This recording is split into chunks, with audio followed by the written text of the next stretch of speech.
నరేంద్ర మోడీ గారికి ఇప్పుడు వారసుడు కావాలి. ఎందుకంటే నరేంద్ర మోడీ గారికి 75 సంవత్సరాలు నిండుతున్నాయి.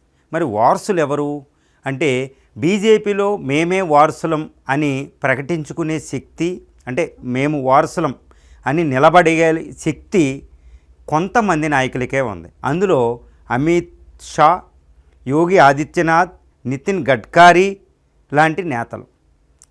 ఈ ముగ్గురిని ప్రధానంగా తీసుకుంటే వీళ్ళందరిలోకి ఇలా అరడజన్ ఉన్న వీళ్ళందరిలోకెల్లా ముఖ్యంగా పోటీ ఎవరి మధ్య ఉందంటే అమిత్ షా అండ్ యోగి ఆదిత్యనాథ్. యోగి ఆదిత్యనాథ్ గారు ఇప్పుడు యూపీలో రెండోసారి అధికారంలో రావడం జరిగింది. అది సామాన్యమైన విషయం కాదు. కానీ ఆ యూపీలో యోగి ఆదిత్యనాథ్ గారు గెలవడం వెనకాల ఈ అమిత్ షా గారి చాణుక్యత ఉంది, చాణుక్య నీతి ఉంది, రాజతంత్రం ఉంది. కాబట్టి ఇక్కడ కూడా అమిత్ షా గారు మార్కులు కొట్టేశారు. రెండు, యోగి ఆదిత్యనాథ్ గారు కేవలం 53 సంవత్సరాలే, చాలా యంగ్ అని చెప్పుకోవాలి. కానీ అమిత్ షా గారికి 60 సంవత్సరాలు, అంటే ఇంకో 15 సంవత్సరాలు పనిచేయగలుగుతారు. ఆయనకంటే సీనియర్ మోస్ట్ అని అర్థం. రెండు, యోగి ఆదిత్యనాథ్ గారు కేవలం యూపీ వరకు ఒక ఎంపీగా 3-4 సార్లు పనిచేశారు ఆయన. కానీ అమిత్ షా గారు దేశవ్యాప్తంగా పనిచేస్తున్నారు. వచ్చినప్పటి నుంచి హోమ్ మినిస్టర్ అనేది ఆయన చేతిలో ఉంది.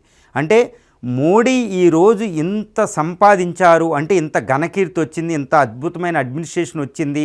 అదేవిధంగా ఆర్ఎస్ఎస్ ఐడియాలజీలైన ఆర్టికల్ 370ని పార్లమెంట్లో పాస్ చేయడం బిల్, అంటే 370ని తీసేసి జమ్మూ అండ్ కాశ్మీర్ పూర్తి స్వతంత్రత కల్పించడం భారతీయ యూనియన్లోకి, అందులో ఎక్కువ కృషి చేసింది అమిత్ షా. మోడీ గారు ఎంత కృషి ఉందో అంత ఉంది. అదేవిధంగా భవ్య మందిర నిర్మాణంలో కూడా ఆయన కృషి ఉంది.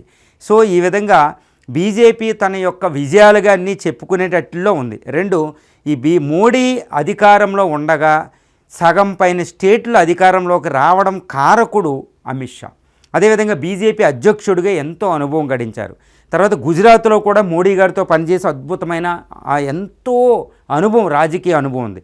ఒక రకంగా బీజేపీని ఎంత పాన్ ఇండియన్ పార్టీగా మార్చడంలో అమిత్ షా గారు అపర చాణక్యత ఉందని చెప్పుకోవచ్చు.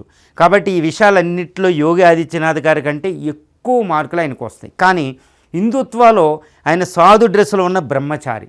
అంటే ఇప్పుడు ఈ బ్రహ్మచారి అవ్వడం పాజిటివా నెగిటివ్ అంటే చాలా పాజిటివే, కానీ నెగిటివ్ కూడా. ఎందుకు? ఒక ప్రధానమంత్రి అయ్యి ఒక పార్టీకి, ఒక జాతీయ పార్టీకి అధ్యక్షుడిగా ఉండే వ్యక్తి ఈ లౌకిక రాజ్యంగా చెప్పుకునే భారతదేశంలో అన్ని మతాల ఓట్లు పొందగలిగే స్థితిలో ఉండాలి. కానీ ఇక్కడ అమిత్ షా గారికి అడ్వాంటేజ్ ఉంటుంది అనమాట. అన్ని మతాల ఓట్లు కూడా కావాలి. ఫర్ ఎగ్జాంపుల్ గోవాలో ఎలక్షన్ జరిగితే మోడీ గారు వెళ్ళి వాటికన్ వెళ్ళి అక్కడ ఎక్కువ క్రిస్టియన్ స్టేట్ కాబట్టి అక్కడ గెలవడానికి వచ్చారు.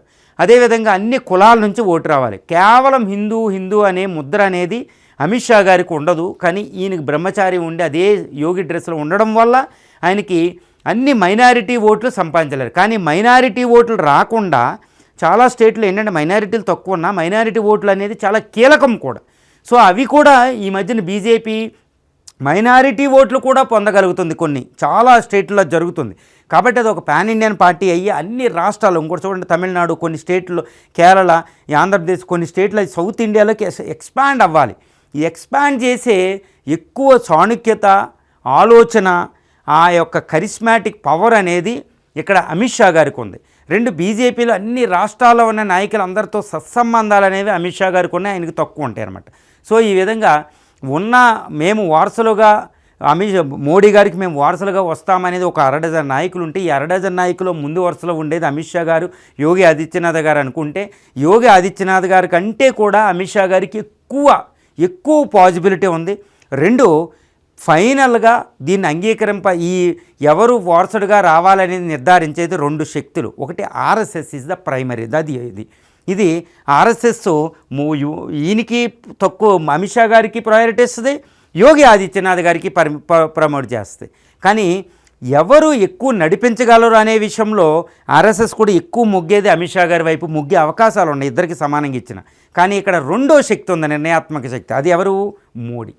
మోడీ గారి వెనకాల ఒక కమాండర్ ఇన్ చీఫ్గా, సైన్యాధ్యక్షుడిగా పనిచేసింది ఇప్పటివరకు అమిత్ షా. ఆయన యొక్క శక్తి సామర్థ్యాలు ఆయనకి తెలుసు.